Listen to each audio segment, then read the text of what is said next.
Hey everybody, welcome back. My name is the Mac, and welcome back to the channel.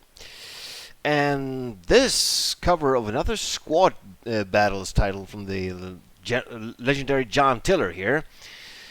So this is the Soviet-Afghan War squad battles, and I've been covering a couple of squad battles games on the channel before, but nothing modern. Mostly World War II. Well, I could hardly say that Soviet-Afghan War is a modern, but it's modern compared to the World War II titles. So, squad battles, yeah. So we're going back to John Tiller's famous small unit action. The squad battles is actually the smallest arms release he has. You have the squad battles, the campaign battles, yeah, let's just check the website here. I'm getting a bit rusty. Yeah, so here we are. Sorry, squad battles, panzer battles, and panzer campaigns. Right, so Soviet-Afghan War. This was actually requested for one of my YouTube watchers. He wanted me to try this out and actually play the Russian campaign that comes with the game there. So I'm going to be doing that. I'm going to do a Let's Play of that. And I'm going to continue the Wind Still Panthers campaign. Of course, it's been dragging on for ages, but we're actually at a pretty critical situation there now. It's a fresh battle and a new attack on the third line of defense. So that's going to be exciting to dive into and see what that battle is all about. So, well, let's get back to this. Soviet-Afghan War. So, yeah, well, this is the official John Tiller software website. So, on Christmas Eve 1979, the Soviet paratroopers seized the airports of Bagram and Kabul. 3 days later, motorized infantry of the Soviet 40th Army crossed the border into the deserts and mountains of Afghanistan. The following 9 years saw fierce guerrilla war as the Soviets, with their communist Afghan allies, battled the Muslim rebels, the Mujahideen. It was a war of small units and small unit leaders, and one of the Soviets were not prepared to fight. Now you can plan an ambush against Soviet convoys or try to take a mountain redoubt from the Mujahideen with support from Hind helicopters and T-62 tanks. Yeah, man! So, yeah. In many aspects, this conflict is very much actually World War II. Because it comes down to the infantry there, and what really does make a difference is, of course, the more advanced Air Force, the strike aircrafts and helicopters and stuff like that, and even the weapons the units were carrying, like the AK-47 and different variants of that, and the and RPGs and recoilless rifles and stuff like that. So, of course, the weapons are a bit more modern compared to World War II, but the fight in this kind of small unit action is very reminiscent of the World War II tactics. So, right here you can see there's 57 standalone scenarios there, 3 campaigns. We're going to be looking closer at those in a moment. 39 unique maps with high resolution and pretty big maps as well. Yeah, this game here, man, we're going to be trying that out. So I'm not going to go much into the politics and stuff about this conflict. I'm actually kind of rusty on this conflict. It's always known as the Russian equivalent of Vietnam, basically. But if you turn the tables around, you have communism versus, in this case, people, Muslims that wanted to regain the control of the country. And in the Vietnam War, it was the Western powers there, mostly America, to implement democracy and get rid of communism from the VC and North Korea, the North Vietnam, sorry. So there was actually a political communist party that took power in, if I can remember, you got to correct me if I'm wrong, but in Afghanistan at the time, in the 70s, late 70s, and so they were not liked by the Mujahideen and the other party and other sort of fractions in the country. But the Soviets backed it up and came in. And I think that leader was actually killed, and the Russians installed a puppet regime which was very popular in the Cold War years, and someone that was very loyal to Russia. And so that's why the Russians came in there to help out and stabilize the country and implement the law of communism, basically. But it was tough. Many inexperienced troops were sent in there, and lots of young people, and it was pretty high casualties on both sides. The Russians lost lots of young people. Some people say a whole generation was lost, basically, sent into this. And I think, in many regards, many of the people who actually fought in the war, as many of the Americans that fought in the Vietnam War, regarded it as a sort of a pointless conflict. They didn't really know what the hell they were doing there, and why they were killing these people and being killed by these people. And it was a foreign country. So basically, I mean, the Afghan war was desert, more rocky desert, and the Vietnam conflict was jungles and high humidity and all that. So it was kind of a big difference in the climate, at least. Yeah, pretty bad to be there, and not a fun place to be, basically. So let's have a look at the game here. So yeah, so it's basically like every other John Tiller game I've been covering. I've been talking a lot about the squad battles. So I think it's only like 5 minutes a turn, and a hex is like 40 meters, I think. And you command like small teams, like squads, basically, and leaders and support weapons, and sort of scaled down. So this is what it looks like when you start the game here, and these are the scenarios. There's 57 of them there, and covering probably, I mean, basically most of the conflict in different sort of famous battles and engagements, and you get to play around with choppers and see what that was like, and so it's pretty wide range of strategic coverage in the game. So that's good. So I've just been playing around with this game some, and I'm really enjoying it. It's good. You really get the feel of that creepy feeling when you're moving your squads up into enemy territory. It's sort of like playing the tour of duty of the squad battles, the Vietnam version there, when you know the enemy's hiding out there somewhere, and they're just waiting for you to get close so they can mow you down and basically ambush you and kill you and be nasty. And you have to survive and take ground and take objectives, basically. So it's very good, and I do love the John Tiller system. It's kind of basic, which is good. I mean, it's basic and deep, so it's good. It's a really good system. That's why I play a lot of his games. I really like the feel of it, and you get into it, and it's not like many other games out there. I mean, it really feels like you're playing a really good board game, but it's actually computerized. So yeah, like it a lot. It's good stuff. So right, so as requested, let's cancel this and exit the game. Minimize this, and yeah, for you guys. Oh yeah, another thing. There are mods and stuff for this game. All John Tiller titles basically have a big fan base, and there's mods and all kinds of good stuff out there on the net.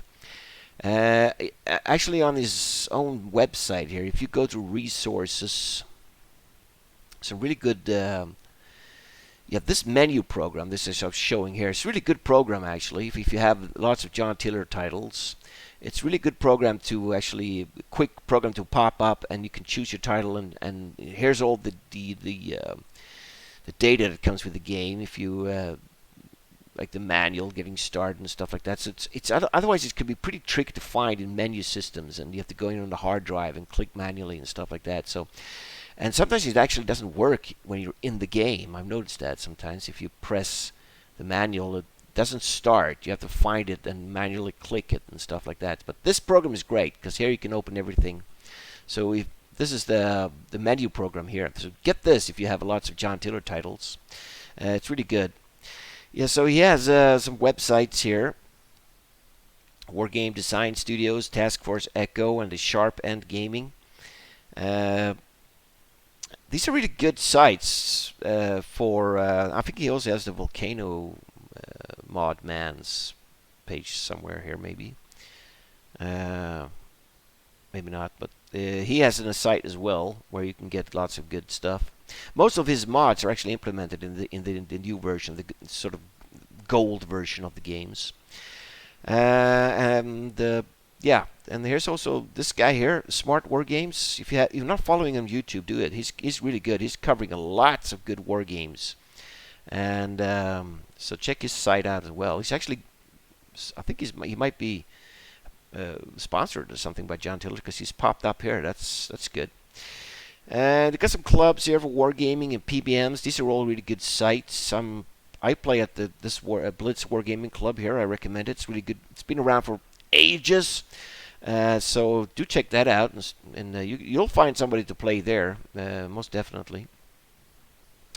All right, let's get this down and pop this up. And so you have the campaign game here. So let's open it up and start a new game. And let's see. So there's 3 campaigns that comes with the game here. We have Haji Mir, a Mujahideen leader in the NIFA forces, NIFA forces. You have Qazi Farouk, the siege of Urgun, and Sergei Petrov, a Russian captain in the 108th Motorized Division. So that's what we're playing here. Boom. And we're going to be saving it there. Yep, it's campaign there. Right, so here, this is very typical for the campaign system in the John Tiller titles. You get this. So these are the scenarios that are linked to this campaign. It doesn't matter if you lose them. It's not like the campaign system is not linked in that sense. And sometimes they can vary in different years and dates. But I do hope they have put them in some sort of chronological order here. We'll see when we start playing this. And so this is Into the Valley, Up the River, Storming the Castle, Night Watch, and the Beast of War. The situations here. Yeah. So what I was saying was, if you say I get a major defeat here, the campaign doesn't end. I get to play every single scenario, and then in the end there's a sort of a score you get for completing them. And basically, I think it's for yourself that you can do better next time. And because there's no real evaluation of these campaigns, which is a shame. Would be fun if there was some sort of summarized and sort of tell you how well you did and things like that. But the campaign system is not that advanced. It's pretty basic, but it's just you to get a feel of actually playing the same kind of force in different scenarios, basically. So there is one thing though that you got to keep. If your leader dies, the guy you're commanding, the campaign ends. That's the only way that you can basically lose the campaign is if your leader gets killed. So you got to keep him alive. Always got to keep that.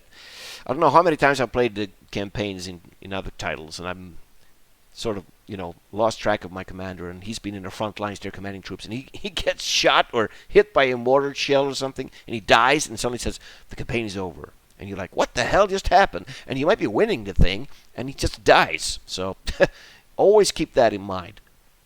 All right, let's fire this up here. All right, so it's a Russian captain in the 108th Motorized Division here. So the 15th of the 5th, 82, this campaign starts, and of this certain scenario, and it ends the 16th. So it's only one day here of this battle here. Captain Sergei Petrov is a company commander in 180th Motorized Rifle Regiment. It's part of the 108th Motorized Rifle Division there.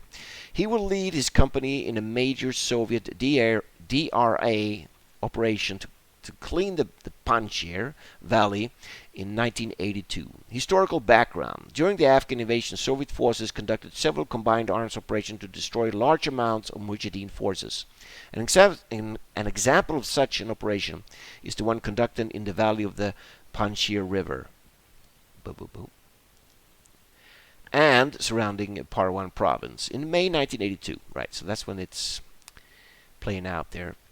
The heightened interest in this region by both the contending sides was rapidly apparent. The Panjshir River Valley winds for almost 250 kilometers through the mountains of the Hindu Kush. It is one of the main arteries that unite the central provinces of Afghanistan with Pakistan. The region was the center of the strongest opposition party, the Islamic Society. Let me see if I can pronounce that. Jamiat-e-Islami. Okay, the JIA, headed by Rabbani. Wow, there's a lot of text here. There are large deposits of emeralds, rubies, and lapis lazuli in the valley. Mining these provided the opposition funds to purchase arms and ammunition from across the border. Therefore, it was not surprising that the GIA chose the Panjshir River Valley and its surrounding mountain massif to position the central guerrilla base. Right, that's interesting. That served to train the armed Mujahideen detachments and to provide them with arms, ammunition, food, and other supplies, not only in the valley but also in the surrounding provinces. In May 1982, reconnaissance revealed that over 5,000 guerrillas was concentrated in the Panjshir River Valley. The Soviet command concluded that there was a strong enemy force in the valley and decided to destroy it. The planners estimated the composition and location of the main Mujahideen force and determined their own force structure and the necessary mission required to destroy the enemy on this very difficult terrain. For this operation, the LCOSF designated one regiment each from two motorized rifle divisions, the 108th and 201st, and the 103rd Airborne Division, the 65th Separate Motorized Rifle Brigade, and as subunits from the 860th and 191st Separate Motor Rifle Regiments, and the 345th Separate Parachute Regiment. Jeez, that was a lot of units there.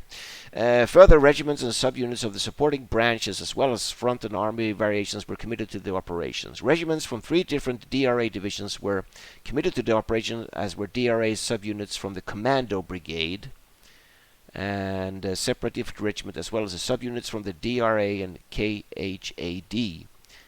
Okay, I have no idea what these mean, but I have to look them up. The forces committed a total of about 12,000 personnel, which was about 2.5 times greater than those of the enemy.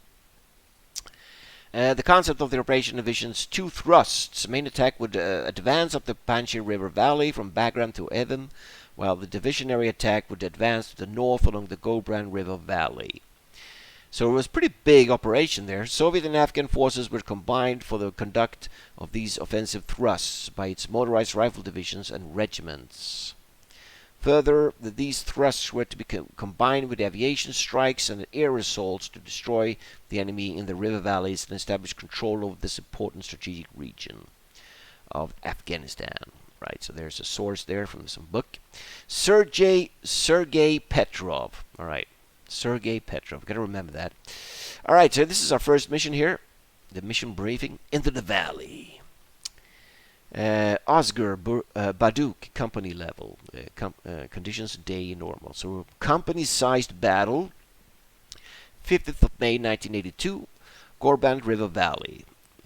Captain, the Panjshir operation will be commenced in 2 days. Our battalion was ordered to lead a divisionary attack into the Gorband Valley to distract enemy forces from the sectors of the main attack. Our orders are entering the valley in force, finding the guerrilla concentrations, and attacking them. This rapid advance will attract enemy commanders' attention and force him to send forces from the Panjshir Valley.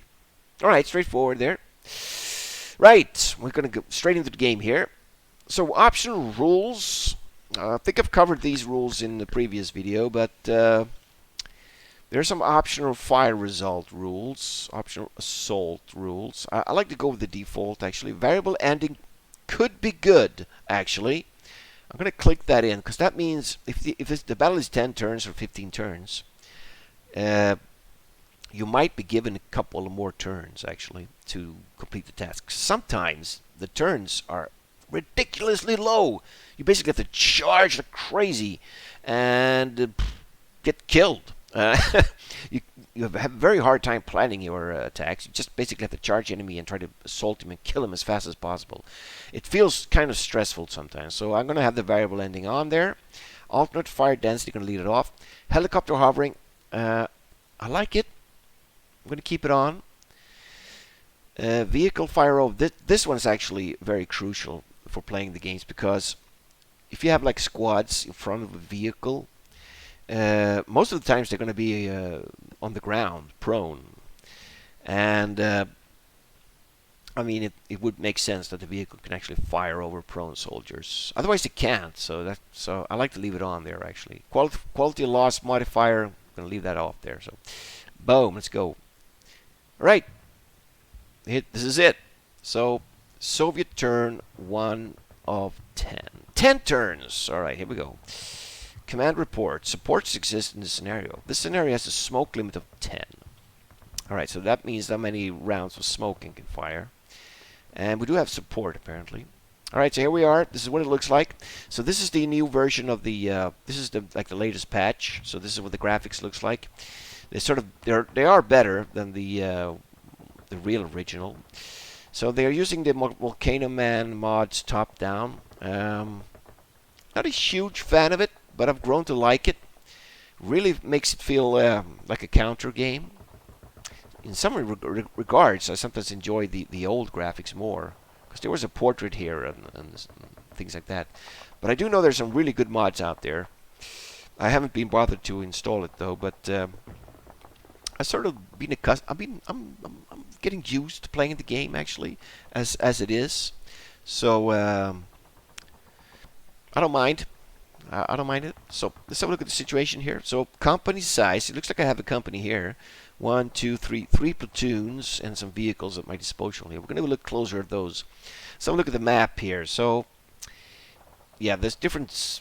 I think you can. Right, you can zoom out way, and you can have a look at the. If you hold Shift, you can see names in the map. Right, so this is like a real far out view here, but yeah, there's 3 farms.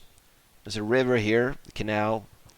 And we're tasked to basically go in here, secure these villages, and maybe take this crossing as well, and look for rebels, the Mujahideen, I guess. Right, so let's have a look at what do we need here to victory conditions. What do we need here? We need at least 50 points plus for major victory. 50 points, all right. 35 for a minor there. 50 points. So it's 10. We got 30 points there. We got 40 points on all the objectives, and 10 bonus points plus for killing enemies, I guess. So it's gonna probably be a hard fight. What else to check? Strength, maybe. Right. So yeah, this is my force here. We are the 108th Motor Rifle Regiment here. 5 vehicles. 93 men, 4 leaders, and 117 weapons. Yeah, it's probably my forces here. We're gonna have to check them out. What else? Check here. Let's have a look at what kind of artillery we had. Support. Let's have a look. Right. So we have 5 2B 1482 millimeter. Podnos. They are probably some sort of mortar battery. Podnos, yeah, mortar battery there. 5 tubes. Right, so right off the bat, let's call them in. So, because I got a feeling we're going to be popping into enemies here. So what you do, you just press the radio there, and one of these units has, yeah, this one here. It's actually marked here. This is Lieutenant Yazov. Right, where is my main guy? Here, okay, Captain S. Petrov. He is in one of these vehicles here. Okay, so that's good to know. Right, so what do we got here? We got. I'd like to have this on. This is actually the highlight organization, so you can see who's part of what. This is the 2nd Rifle Squad here. We have Lieutenant V. Dubimin. He's 1st platoon, it says. All right. 3rd, yeah, this is 1st platoon. This is probably 2nd platoon here. Yes, 2nd platoon and 3rd platoon there. So pretty straightforward here. It's actually this guy here that raided in the strikes already. This guy over here. All right, what do we got? We got 9 men, a squad. They are armed with 4 AKS 74s. AK-74 GPS. Yeah, GP. 25 there. And they got some light machine guns there. The RPK-74. We have a sniper rifle, SVD, and one RPG. I think it has one RPG there. Yeah, the RPG-16 there. Heat ammo. And they got morale B. That's pretty good. I mean, considering morale A is the best, so they're ready for a fight here. We got these guys the same setup there, and so are they. Got the leader here. He's got a platoon headquarters with him there, with a radio and these short AKs with folding butt. He's armed with it as well. So I guess it's the same setup on these squads here. You've got the same standard armaments here. So they got the the sniper rifle there is interesting. Right, so we've got some vehicles here. What do we got? We got this main vehicle here. These are BTR 60 PPKs. Yeah, these are sort of a standard APC at the time for the Russian army here. So they have a machine gun on it and a sort of a heavy machine gun, 14.5 millimeter. It's a pretty heavy machine gun on it. Auto cannon machine gun, basically. So that's pretty badass. Radio on this one. We have my guy in there. He has 6 guys in his company headquarters armed with AKs and a radio there. So this vehicle here, gotta be careful with that. And here's 2 vehicles. These are just APCs. They have searchlight as well. Okay, this could be for nighttime fighting there. And 2 more. Yeah, 5 vehicles in total there. Alright, so they're going to be... These guys are not riding these vehicles. They're going to be fire support, basically. Alright. What to do here? What's the plan? So, the plan here, I mean, it's not much to plan, is it? First platoon there, second platoon will go for this objective, and third platoon would go for the one in the north. And these vehicles would be dispersed with these groups for fire support, I guess. Looks like a straightforward plan, doesn't it? Now, this is squad battles, so freaking deadly. You know what it is. When you get into those firefights, you're going to be taking casualties. Right. So let's see here, what to do. Start move out, I guess. So we only have 10 turns. So definitely speed of the essence here. Right, let's take these guys far left here. See how far they can run. So that's the top movement there. They're basically moving really fast. What's the visibility like here? Okay, they can see quite a bit there. Lots of dead ground here, though. This could be good to advance in. We're coming really from the south here. They should be maybe moving like this. Okay, this looks sneaky here. What about the north here? So they have pretty limited view there. This looks like good ground to advance up into. Alright, let's do that. Swing this group sort of like this. Move up there, maybe. Alright, let's move out. So, 10 turns. Right. Gonna be moving fast here. So I'm gonna be moving full speed, standing up until we get contact here. So let's move this first squad over there. Let's take these guys. Move here, maybe. Let's get the platoon leader there moving in. Sort of in the back there. Let's get his radio guy behind there. Let's get these guys sort of like that. Right, so far so good. No one fired. So this was sort of a dead zone here. In this field here. Right, so there's some roads running here. Some small buildings there. This looks like... What is that? Hedgerow. Yeah, we got a hedgerow here. This could be bad. He could be lying in wait here for me in these hedges, actually. I'm moving right in the open here. Well, we're going to be taking chances here, right? These guys should be moving sort of like this, maybe. Let's take these buildings here. It's good cover. Let's get these guys over there, maybe. Right, the leader here, moving behind. The radio there. Get these guys over there. And the this was good to advance in, right? So let's move sort of, try to get moving in this sort of direction maybe. Yeah, so what you do is just click on the unit and you can right click where you want it to move. If you want to move hex by hex, or you can just drag and drop like that. All right, so look at the vehicles here, right? So this is my main guy here. I gotta be careful with him. I don't want him to die, because then the battle will be over basically. So what's the story here? We got elevation 1850. Right, so this is a hill here. Yeah, it should be sloping down there. 1855. So yeah, 1855, 1830. Right, so it's kind of a small hill going down here. This looks pretty steep here.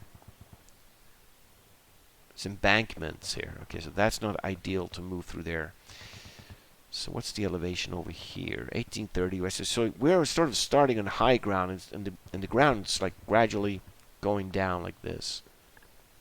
There's not much of a slope actually. Yeah. So all right. Let's see. Let's at least move this car, this vehicle, up here. There, maybe. Let's get a vehicle moving with these guys. Let's get a vehicle moving with this group over here. Whoa! Okay, he took the long route there. Let's get this vehicle moving with this group. And, yeah, we got one bonus vehicle, basically. Let's move it with this, maybe. Just going to be the first village to attack. Let's get it over there. Right, we did call artillery. Yeah, it's called. Right, it's basically what I can do there. And I don't think we have any reinforcements coming in. Scheduled? No, nothing. Alright. Send the turn. Boom. Oh, shit. Okay. Ouch. Right. Immediately being fired upon by mortars. My guys are hitting the deck there. Oh, alright. Turn 2 of 10 there. Okay, we got... Support is available. Alright. Alright, we got hit by mortars immediately. So that means the enemy has the eyes on us here. This is bad because it's going to be slow movement as hell. And we're spotting some defenses here. He's got barbed wires outside of these villages. That's a pain to move through. We don't have any engineers as well. We don't have any people with satchel charges or wire cutters. So that's going to be a pain.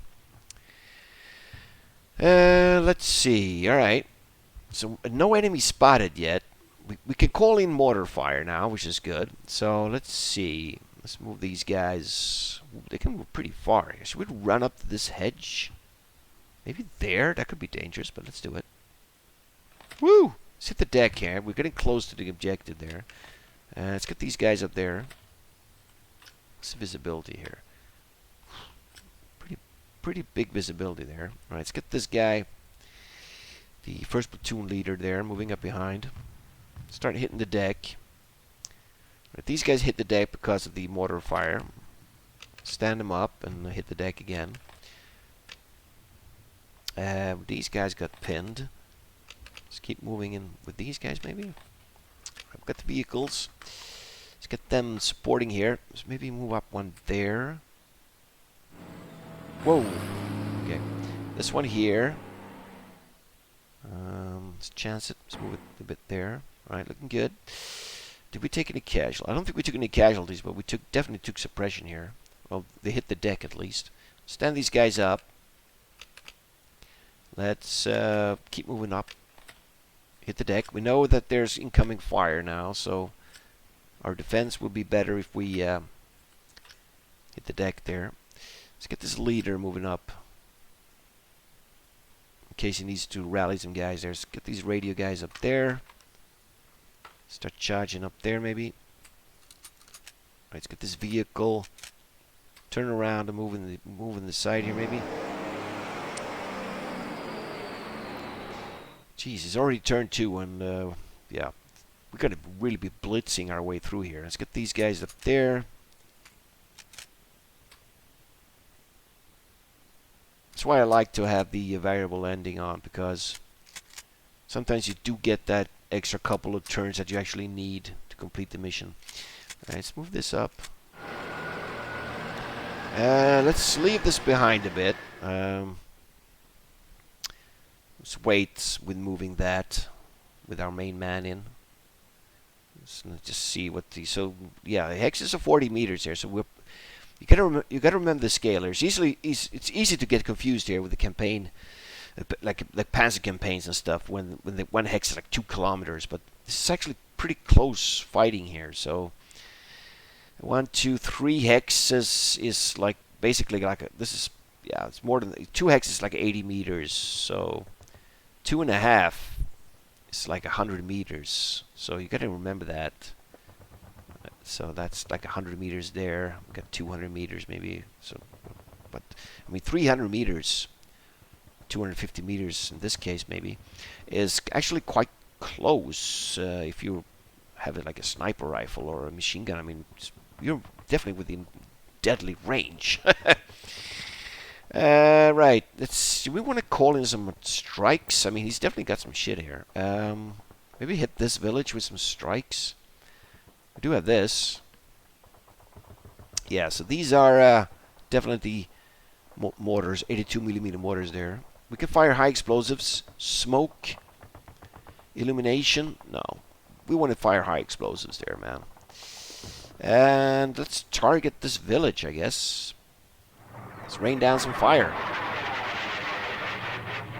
See how accurate the Russian artillery is here.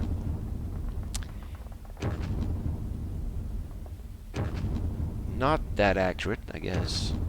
Well, pretty accurate, I guess. So this was the target hex, and these rounds landed over here. Well, let's hope he had something hidden over there. Who knows? Right. I think that's it. Anybody can fire? No. And everything's moved, I think. So we're going to be ending the turn here. Yeah, let's see what happens here. Let's end it. Boom. Right, more incoming fire there. Ooh, close. Look at he's targeting the APC there.